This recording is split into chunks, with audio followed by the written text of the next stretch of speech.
Qubadlı rayonunun Əfəndilər kəndi. Allah cəm ölənlərə rəhmət eləsin. Burada çox cavanlar, orta yaşlılar da deyək, cavandılar daha doğrusu. Cavanlar köçdü.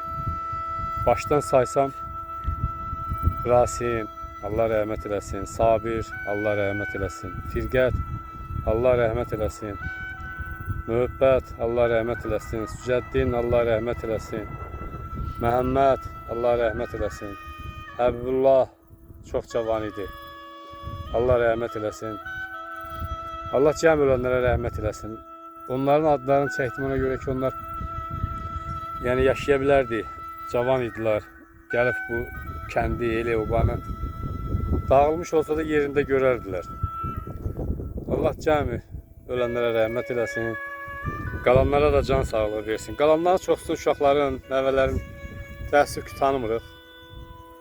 İnşallah kənd yığışa, xeyrin, şərin, kənd deyil, hamı bir-birini bir də yenə tanıyar.